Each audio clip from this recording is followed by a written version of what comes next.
ya itulah menurut saya uniknya ngopi itu ya di situ itu, bukan cuma sekedar minum air hitam tadi atau minum kopi, cuman lebih ke masalah ide. Kita sharing ide aja di warung kopi.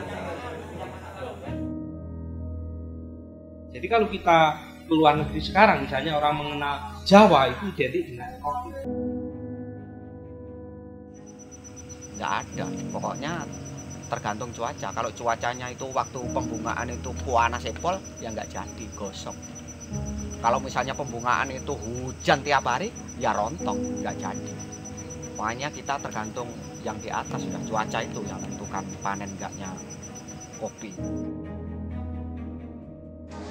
Minuman kopi itu bahkan sudah digenderkan sebagai sesuatu yang maskulin. Ada satu introduksi yang coba kami lakukan ke teman-teman Sidoboyo adalah bagaimana mereka mampu mengembangkan kopinya menjadi kopi pola basah. Setelah kita rekap semuanya, kopilah yang persediaannya yang paling cepat habis di sini, Mas. Itu. Karena terbiasa dengan perasaan seperti itu setelah minum kopi, itu akan menyebabkan kita ingin minum kopi lagi untuk mendapatkan sensasi seperti itu. Terutama dengan dukungan dari Puslit Kakao, terus petani-petani yang di bawah bimbingan mereka, terus juga ada mungkin PTPN juga ada di sini. Cuman kecenderungan untuk kita mengkonsumsi produknya mereka itu kecil ya. Warung kopi di pinggir-pinggir jalan itu buka sepanjang malam. Dan kenapa orang suka di warung kopi? Karena peminumnya atau para penikmat kopinya tidak pernah merasa terusir dari warung kopi itu.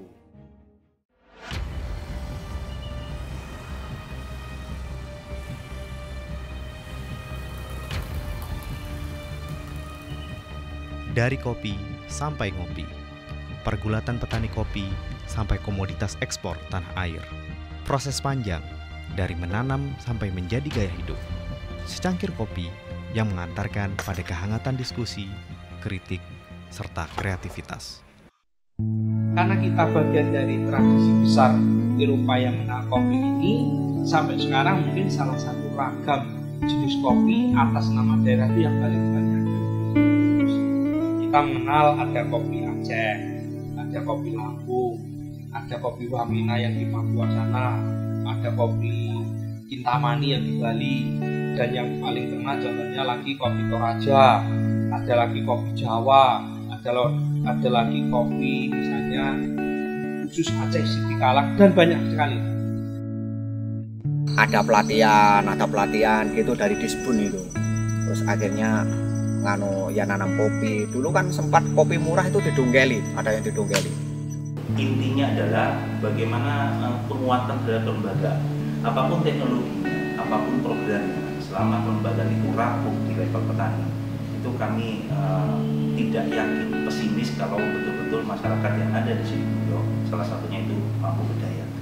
Ada sekitar 1,5 juta petani kopi yang hidup dia dan keluarganya dan masa depan mereka sangat tergantung kepada kopi. Oleh karena itu pemerintah harus memperhatikan para petani kopi itu dan memperhatikan orang-orang yang ikut memasarkan kopi yang sangat luar biasa. Orang-orang itu adalah para pemilik warung kopi yang buka di sepanjang jalan dan di sepanjang malam. Itu mereka itu pemasar kopi yang sangat luar biasa. Mereka pantas diperhatikan dan diberi hadiah. Edukasi sih. Jadi kita sharing dengan yang lebih ngerti, dan kita juga membagi informasinya dengan yang nggak ngerti juga. Jadi lebih banyak edukasinya, sharing seperti itu tentang produk kopi.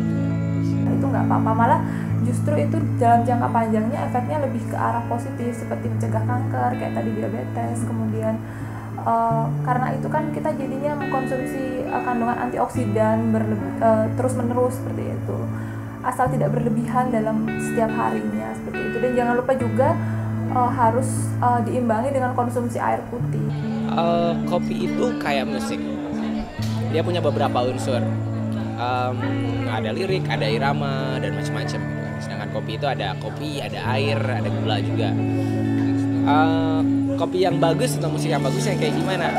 Setiap orang punya cita rasa masing-masing. Ada yang pengen kopinya pahit banget gitu ya nggak sih? Ada yang pengen manis dan macam-macam. Jadi setiap orang punya takaran sendiri soal kopi yang terbaik buat seseorang. Ide dan kreativitas itu ada di kepala masing-masing ya.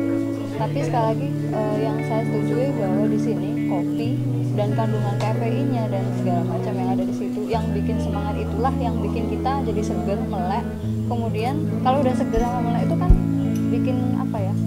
Bikin kegiatan kita tuh apa? Kita lakukan apa yang kita sedang beraktivitas jadi semangat.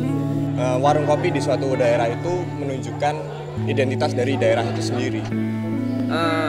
Budayakan mengopi itu aja. Artinya di sini ketika kita ada kopi di sini, di meja kita ada kopi, banyak hal yang bisa kita bicarakan dari A sampai Z. Itu dari hal-hal yang nggak penting jadi sampai hal-hal yang penting di sini. Di sini bisa kita bicarakan dengan kopi. Itu saya pikir seperti itu sih. Selama ini teman-teman yang di sini, teman-teman kreatif yang tidak lepas dari kopi.